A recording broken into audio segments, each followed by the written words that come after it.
Hello friends, good morning. कैसे हैं आप सब लोग? मैं अच्छी हूँ और आप भी सब परिवार अपने घर में कुशल मंगल से होंगे। और स्वागत है आपका मेरे चैनल मधु के ब्लॉग में। और जैसे कि कई दिनों से मैं बात कर रही हूँ आप लोगों से कि घर में पहले रिपेयरिंग का काम हुआ था, उसके बाद सफाई का काम शुरू हो चुका है। और ये बैठी हूँ मैं घर के पीछे की तरफ, क्योंकि आगे की तरफ सब धूल मिट्टी हो रही है तो मुझे प्रॉब्लम होती है। तो फिर मैं पीछे की गेट की तरफ को आके बैठ गई थी थोड़ी सी खुली हवा में। तो ये हमारे सब पीछे का जो पीछे की गली है वो है। देखिए यहाँ पर लोगों ने कितने सुंदर पेड़ खुद मतलब खुद ही उगाए हुए हैं और कितना अच्छा लग रहा है। और ये ना बेटे के फ्रेंड के भाई की शादी थी तो वो लेकर आया था। तो मैं सोच रही थी कि मैंने कहा अभी से भाई बेटा अभी से क्यों गिफ्ट लेकर आए हो दिवाली का। तो कहने लगे नहीं आंटी, भाई की शादी थी तो मैं इसी वजह से लेकर आया हूँ। तो मैंने कहा चलो ठीक है। तो मैंने उधर बैठ के पीछे की तरफ कोई बैठी हुई थी क्योंकि आगे की तरफ धूल बहुत है। तो मैंने कहा चलो खोल लेते हैं, इसे खा लेंगे, सभी से खा लेते हैं। तो खोल रही थी तो बिल्कुल इतना पैक करा हुआ डिब्बा था। और मैंने कहा चलो देखते हैं क्या है इसमें, भाजी में क्या है। और बेटा भी इधर ही बैठा हुआ है तो क्योंकि उधर बैठने की जगह नहीं, धूल मिट्टी उठ रही है, वो लोग घिसाई वगैरह कर रहे हैं। तो देखा तो इसमें कचौड़ी इस तरीके की चीज़ें थी सारी जो भाजी में होती हैं।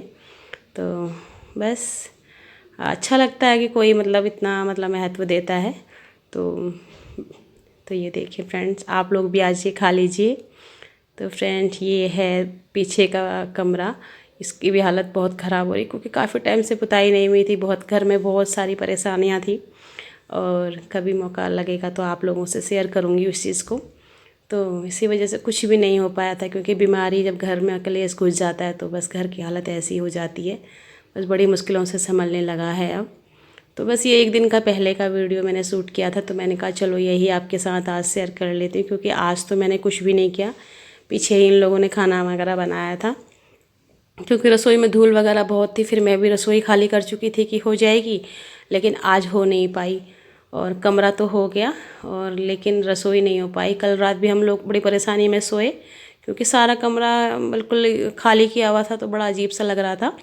तो आज थोड़ा सा मतलब कमरा हो गया है तो थोड़ी सफाई वगैरह करके मैंने कहा आज ढंग से सोएंगे। तो मैं कल सुबह सुबह बना रही थी पराठे। मैंने कहा फिर ये लोग आ जाएंगे तो फिर काम ऐसे ही रहेगा। तो मैंने कहा घी के बनाऊंगी तो फिर धुआं उड़ेगा, तो मैंने कहा चल तेल के पराठे ही बनाती हूँ। और उस तरफ रखी थी मैंने चाय। अब जिसको चाय के साथ खाना होगा वो चाय के साथ खा लेगा, जिसको जो है अचार वगैरह के साथ खाना है वह अचार के साथ खा लेगा। तो फ्रेंड बस ऐसे ही चलता है क्योंकि उन लोगों के ऊपर भी कितना बर्डन डालें कि भाई हाँ चलो, या फिर दूसरे की रसोई में ना हाथ चलता भी नहीं है और मेरा तो ख़ास तौर से नहीं चलता। तो फिर यही था कि सुबह सुबह जल्दी जल्दी से अपना नाश्ता वगैरह नाश्ता क्या खाना ही हो गया। तो पराठे वगैरह बना लिए और चाय वगैरह, मैंने कहा जिसको जितना खाना है खा लो, फिर भूख लग जाएगी फिर देखा जाएगा। तो इसी करके बना रही थी फटाफट से पराठे। और बस मम्मी पूछने लगी कि दीपू कहाँ गए। मैंने कहा वो बाहर की तरफ को गया हुआ है। और फिर जो है चाय भी इधर बन रही थी। चाय में मैंने तुलसी के पत्ते वगैरह डाल के चाय बना रही थी क्योंकि बेटे को थोड़ा सा खांसी वगैरह हो रही है, क्योंकि ये बच्चे ना मानते नहीं है, मक्खन वक्खन वगैरह खाते हैं तो इससे खांसी वगैरह बढ़ जाती है, तो समझते नहीं है।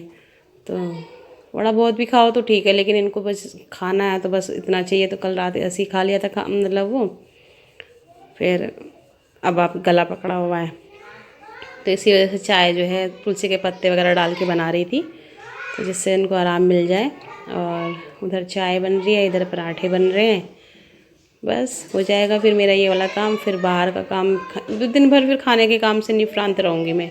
नहीं तो फिर ये रहता है कि चिंता सी रहती है कि भाई बच्चे भूखे तो नहीं है, बच्चे भूखे तो नहीं है। अच्छा फिर मुझे भी दवाइयाँ वगैरह खानी होती हैं तो दूसरों पे बिल्कुल डिपेंड हो जाओ, वो भी अच्छी बात नहीं है। कोई मतलब कैसे कर रहा है तो नहीं जी हमारे लिए भी बनाओ, ये करो करो, तो वो भी ठीक नहीं लगता। और उधर चाय हो गई है तैयार। और मैंने इसमें बोतल में तेल ख़त्म हो गया था तो मैंने इसमें फिर तेल रख लिया है क्योंकि गर्म करके मैं रख लेती हूँ पहले ही कढ़ाई में। तो जो बच जाता है तो उसको किसी भी और मतलब उसमें डिब्बे में रख देती हूँ, और जब इसमें ख़त्म हो जाता है तो फिर इसमें पलट देती हूँ। बस इसी तरीके से मुझे जो चीज़ आसान लगती है मैं उस काम को करती हूँ। और ये नहीं कि मैंने देखा देखी करना है कि हाँ वो ऐसा करता है वो ऐसे करता है, मुझे ये आसान लगता है। तो इसमें ये था कि हाँ ये भी मतलब कटोरी नहीं सन रही, ये चीज़ नहीं सन रहा है, इससे जितनी मात्रा में हमें जितना हमें डालना है तेल उतना डाल लो और उसी हिसाब से यूज कर लो। तो चाय भी अच्छे से खोल गई है। तो मैंने इसमें जो है जो भी चीनी का पत्ती का डिब्बा उससे खुलवा रही थी, तो मुझसे तो खुलता नहीं है। तो अब देख रही थी कि ये ऐसा क्यों खुल रहा है, मतलब सही से बंद क्यों नहीं हो रहा है। ऐसा तो नहीं है कि डिब्बे तो उस तरीके के थे। तो मैंने कहा चलो इन्हें यहाँ रख देती हूँ।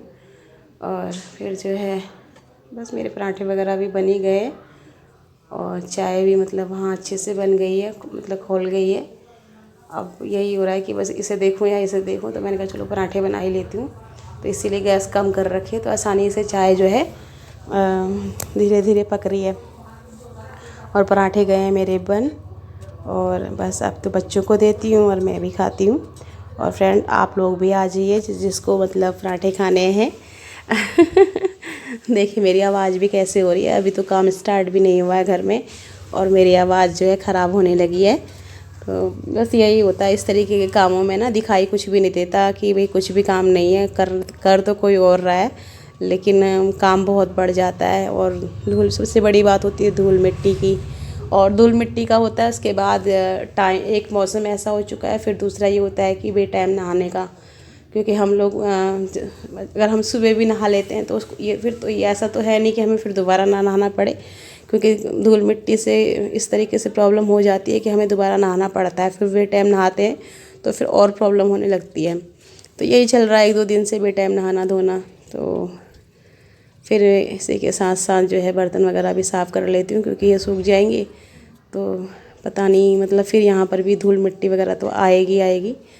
अब कर लेती हूँ इनको वो, और फिर जो है फिर रसोई भी खाली करनी है। हाँ, तो बेटा कह रहा था मम्मी रसोई पूरी खाली मत करो, बीच वाले इसमें तो कुछ करना ही नहीं है, सारी चीज़ें इसमें रख के किसी चीज़ से ढक दो, और बाकी नीचे की जो कनस्तर वगैरह हैं मतलब जो भी जिसमें दाल चावल वगैरह रखे हुए हैं बड़े डिब्बे हैं उन्हें बाहर निकाल देना। बाकी छोटे मोटे छुटकू मुटकू किसी को भी मत निकालो बाहर, क्योंकि सबको एक साथ रख के ऊपर से कुछ कपड़ा डाल दो तो जो भी चीज़ होगी उन्हीं में ही गिरेगी। तो बच्चे भी सही कह रहे हैं, तो मैंने कहा ये भी ठीक है, ऐसा ही करूँगी। तो खाना हो गया तैयार। आज है आप लोग भी जिसको पसंद है, ये है आम का अचार और ये है हींग का अचार। हींग का अचार से मतलब यह है कि आम की ही उसमें ज़्यादा हींग डली हुई होती है। तो बेटे को बहुत पसंद है ये वाला अचार। ये मेरी फ्रेंड उस दिन आई थी ना, तो वो खुद ही वही लेकर आई थी, वो नींबू का अचार और ये हींग का अचार ही लेकर आई थी। तो महाशय जी है कुछ पढ़ रहे हैं और मैंने इनको दे दिया है मतलब खाना, और ये खा लेंगे अब। और जो है मैं भी खाना खाती हूँ, आप लोग भी आ जाइए फ्रेंड। और शाम के टाइम में फिर इन्हें भूख लग गई तो कहने लगे कि मैं पटेटो बनाता हूँ। तो वो पटेटो का इनका ये होता है कि इन्हें ना 10-15 मिनट पहले फ्रीजर में से निकालना होता है, नहीं तो ये बहुत चिड़चिड़ करते हैं। तो मैंने कचरी भुनी हुई थी तो कहने लगे नहीं हमें कचरी नहीं खानी है, हमें वो खाने हैं। तो ये कचरी भी मेरी फ्रेंड लेकर आई हुई थी, तो मैंने कहा चलो यही बना देती हूँ क्योंकि भूख लगी होगी बच्चों को। तो फिर ये खुद भून के लाया इन्हें कचरियों को, वो उनको पटेटो को। और क्योंकि मुझे तो पता नहीं, मैंने तो 2-3 बार खाए, मेरा तो उसको खाने को मन करता नहीं है।